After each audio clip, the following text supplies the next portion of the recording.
Hi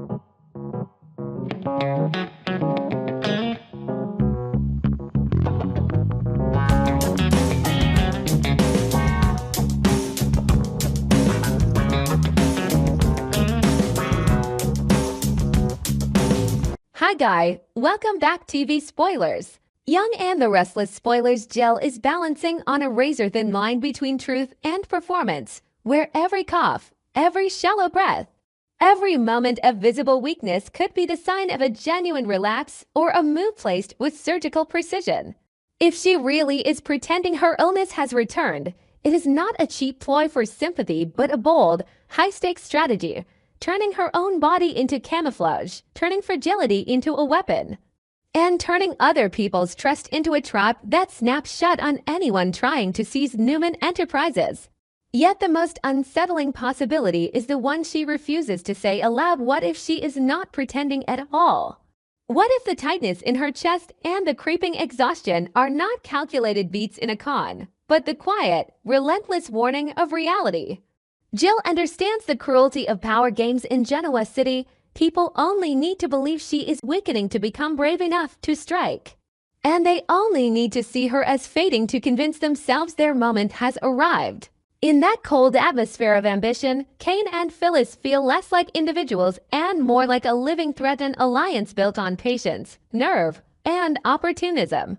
Jill doesn't need to hear their plans spoken out loud to recognize the pattern. A single crack in the system, one moment when Victor is distracted or delayed, one expertly timed blow to the family's unity, and Newman Enterprises could be pulled off its axis. The older Jill gets, the more she knows the real battlefield isn't just boardrooms or signatures.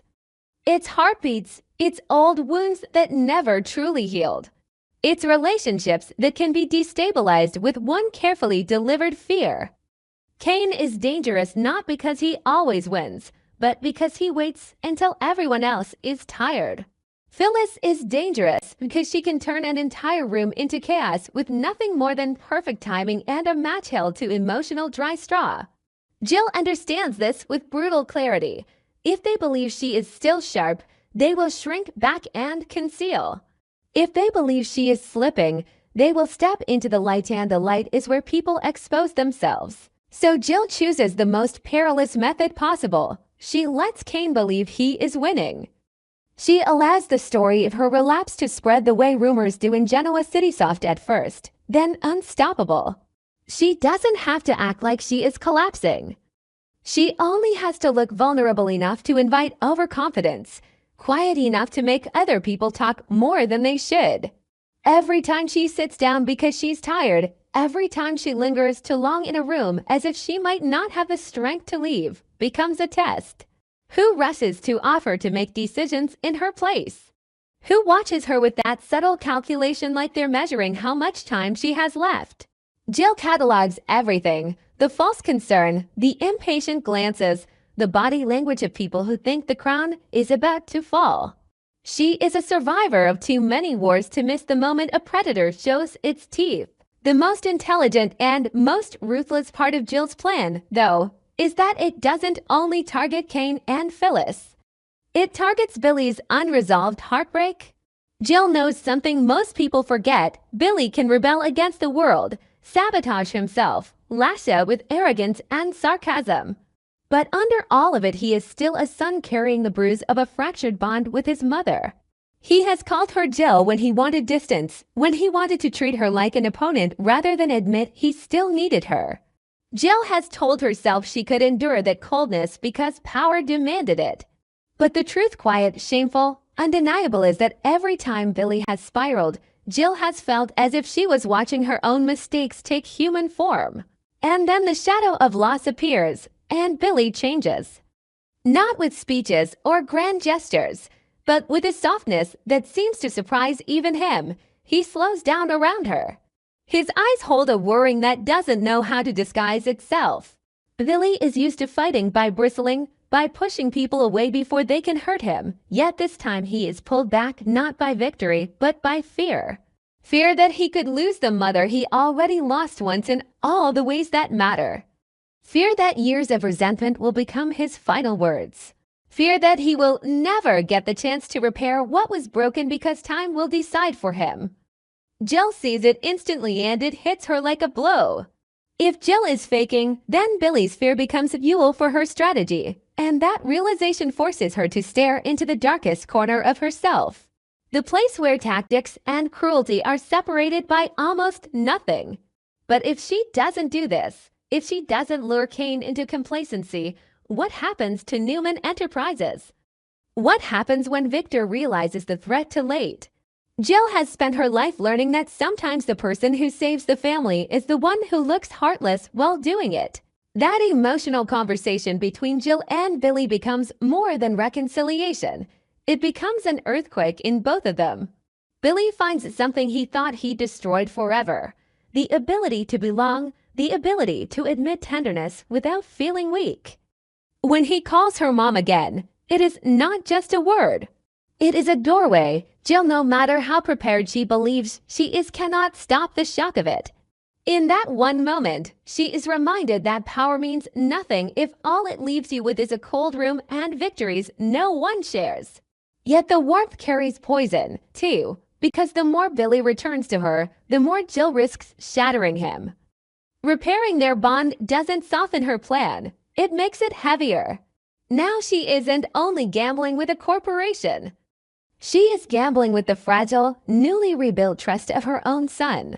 Jill knows that for Kane and Phyllis to believe in their win, the family must look distracted, scattered, emotionally compromised. Her relapse becomes the perfect smokescreen. And Billy's sudden gentleness becomes part of the illusion, a convincing sign that the crisis is real. Jill doesn't have to force it, she only has to let it be seen. If people witness Billy hovering close to her, if they sense the family's fear tightening around her condition, they will assume Jill is genuinely fading. The tragedy is that the fear is real even if the illness is not.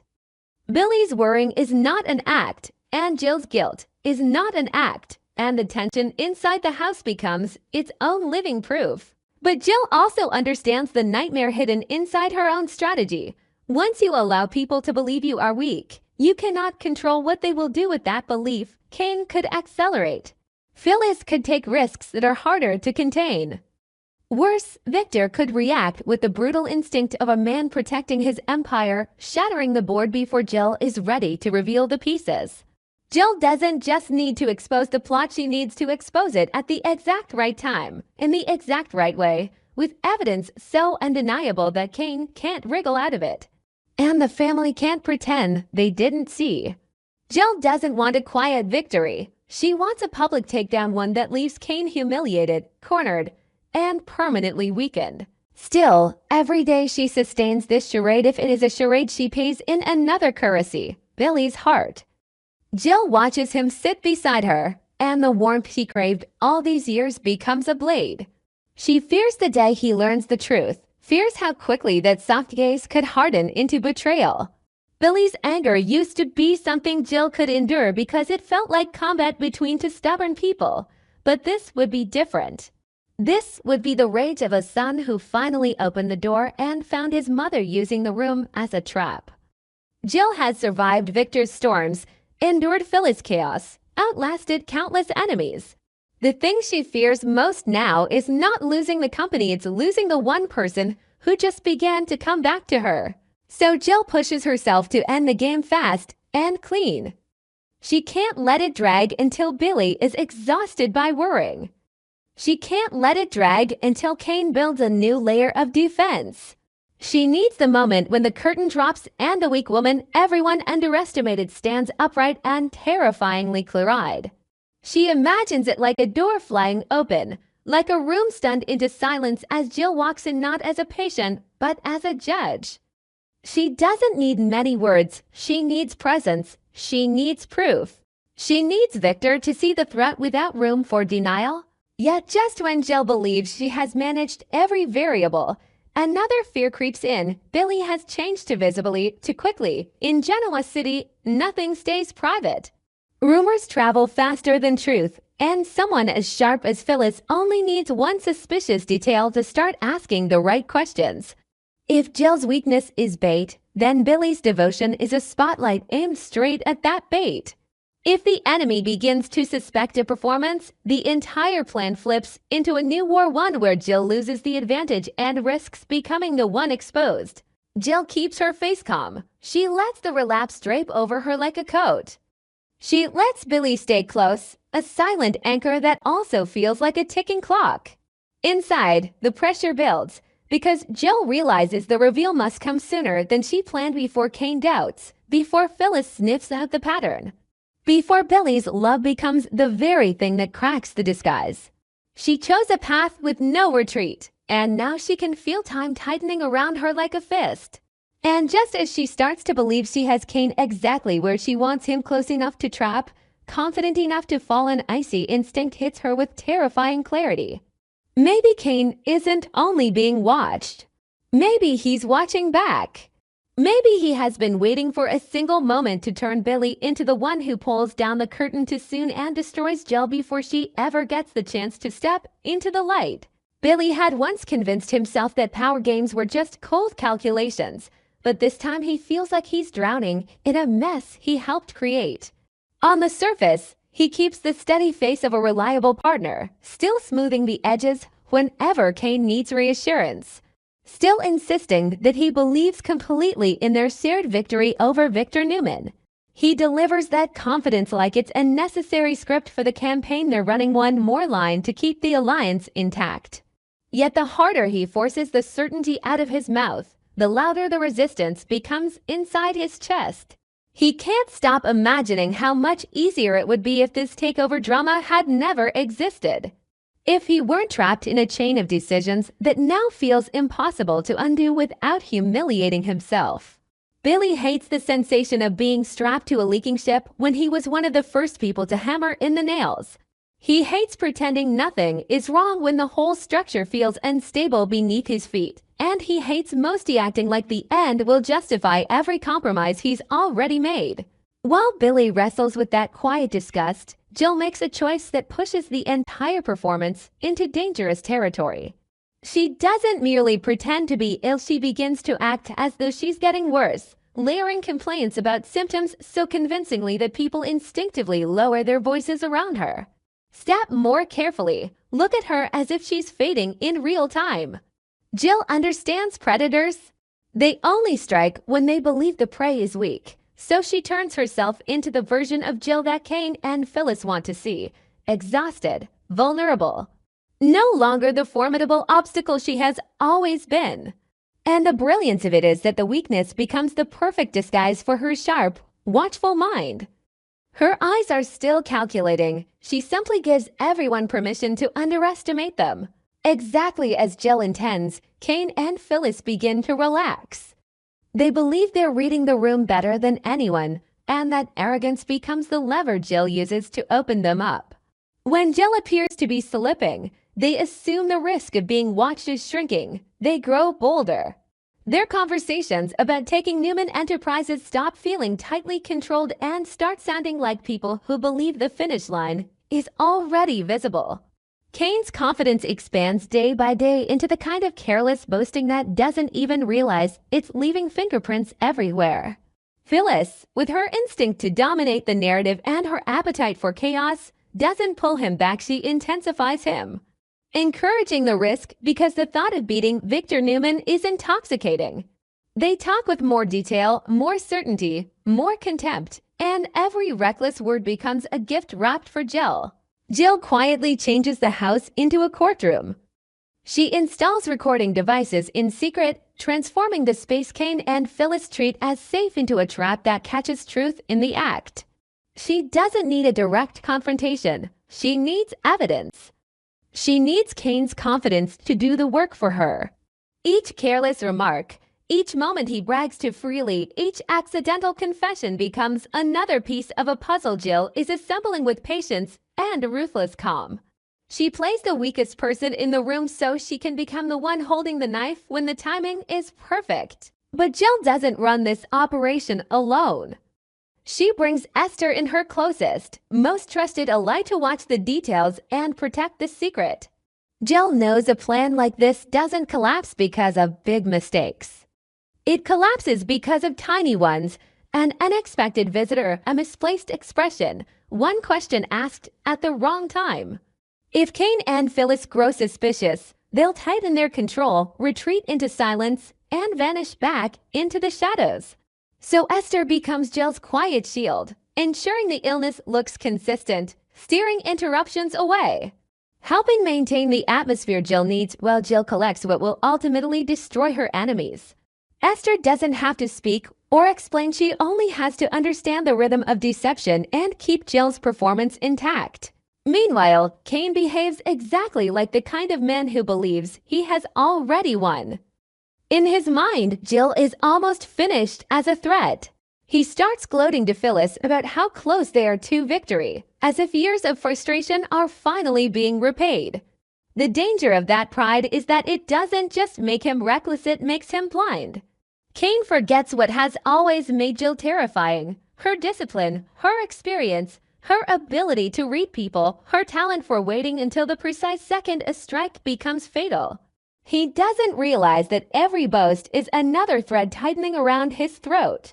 And Phyllis doesn't slow him down. She feeds the flame because she wants the rush of seeing Victor humiliated more than she wants safety. The house becomes their stage.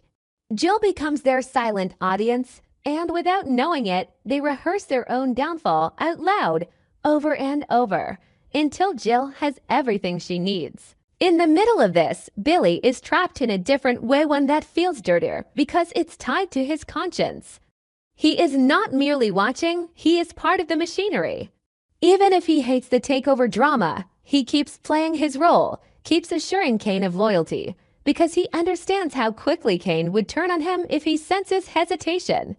Billy doesn't want to become the scapegoat of a mess he helped build, yet he also doesn't want to become the kind of person Kane and Phyllis already are. He isn't pretending to be a saint, but he feels his last scraps of self-respect scraping against the inside of his ribs. The more he tells himself this is just strategy, the more he senses he's crossing lines he won't be able to uncross. Then, in the most ordinary way possible, a personal detail threatens to rip the entire structure open: Lauren. The danger doesn't arrive like an intelligence leak. It arrives like casual conversation. What if Lauren doesn't know Jill is supposedly gravely ill? What if she's seen Jill off screen, in a natural moment, where Jill looked perfectly fine? Billy had assumed the story of Jill's worsening condition was widespread enough to keep everyone cautious, to keep the illusion consistent.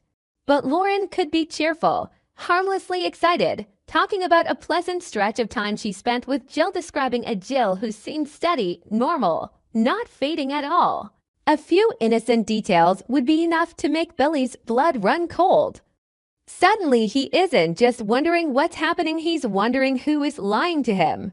If Jill is truly very ill, why did Lauren see her looking well? If Jill isn't truly ill, then what were all of Billy's softer moments worth? What were all those flashes of fear, all that tenderness built on the dread of losing his mother, if the entire thing was a constructed illusion?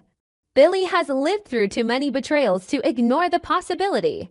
His old wounds sharpen his instincts, and this time the suspicion doesn't point to Kane or Phyllis, it points straight to Jill, the woman he just began to let back into the most vulnerable part of his heart. If Lauren, still confused, confirms that Jill seemed fine, Billy can feel the betrayal forming like a bruise. And it hurts in the worst way because it's intimate. It's not just business. It's not just strategy. It's the possibility that Jill didn't simply perform for Kane and Phyllis, she performed for him too. Billy begins to question whether his emotions have been used as tools, whether his love and fear have been exploited to position him exactly where Jill wants him. The thought makes him ashamed of his softness, as if tenderness itself was a mistake he should have known better than to show. From there, another suspicion grows sharper and uglier. Is Jill hoping that faking illness will convince Billy to abandon his ambition to pursue the chancellor position? Jill knows Billy's hunger for power, and she knows that hunger could pull him into a future where he becomes harder to control. If Billy leans fully into politics and leadership, he may feel compelled to wash his hands of shady alliances and hidden schemes he may want to be clean. He may want distance from the Kane-Phyllis mess. Jill could fear that he'll step away too soon or worse, flip against it to protect his name. A relapse then becomes more than bait for enemies. It becomes emotional rope. It keeps Billy tethered by responsibility, forcing him to stay close because a son doesn't walk away when his mother is failing. It pressures him to postpone his future because family needs him now. It makes his autonomy feel selfish. And Jill may be telling herself something else at the same time, something that sounds almost merciful, that this will make Kane rethink what he's doing. But Jill understands Kane too well to truly believe in a gentle reversal. In truth, she may need him to go all the way to commit so fully, so publicly, so recklessly that he can't deny it when she exposes him. The hope of making him reconsider can be a moral mask Jill wears so she doesn't have to admit the raw cruelty underneath. She is guiding him toward the cliff because she needs him to fall where everyone can see it. When Jill finally decides she has enough, she orchestrates an emergency Newman family meeting and insists Victor and the key players attend. She builds the right level of urgency enough to drag everyone into the room, not enough to let anyone prepare emotionally for what's coming. The air in that space feels thick with dread. Victor arrives with the instinctive confidence of a man who believes control is his birthright, yet even he can sense something unstable and sharp waiting in the corners. The Newman family's eyes carry a heavy mixed concern for Jill, suspicion of Kane, guarded hostility toward Phyllis, and the fear that today will leave a permanent scar. Then Jill appears and she doesn't appear the way they expect. She arrives not as a fragile woman collapsing into pity, but as someone who has decided to end the game. She stands too straight. Her eyes are too clear. The room tightens around the shock of it. She reveals the truth. The illness was staged, the weakness was a trap, the suffering was a disguise. And then she plays the recordings Kane's own words turned into a weapon that doesn't require interpretation or debate. The boasts, the details, the implied admissions, the certainty of betrayal, everything he believed was safe becomes a public indictment. Victor and the Newmans are hit with a shock that isn't fleeting. It lands like a punch to their confidence, to their sense of security, to the belief that their empire cannot be invaded from within. Victor confronts Kane and Phyllis with the fury of a man whose domain has been challenged in his own house. The family looks at Kane and Phyllis as if they've crossed a line that cannot be forgiven. Kane and Phyllis are exposed completely, stripped of the illusion that they were controlling the story. In the room's judgment, they are no longer players, they are caught criminals in a heist that failed at the last second. But the most devastating damage doesn't land on Kane or Phyllis. It lands on Billy. In the moment the truth detonates, Billy feels split in two. One part of him wants to feel relief. Jill is still Jill, still powerful enough to crush enemies with strategy, still capable of saving Newman Enterprises from a takeover. Another part of him goes cold with the awareness that he may have been used. If Lauren's casual memory is true, if Jill looked fine when she was supposed to be fading, then Billy's fear was bait. His tenderness was leverage, and the bond he had just begun to rebuild with his mother suddenly feels like it may have been managed, controlled, positioned for convenience. Billy looks at Jill and realizes something he never wanted to admit: victory can leave a deeper wound than defeat. Jill may have rescued the company, given Victor proof to enforce harsh punishment, and publicly destroyed Kane and Phyllis. But she may also have quietly detonated her son's trust.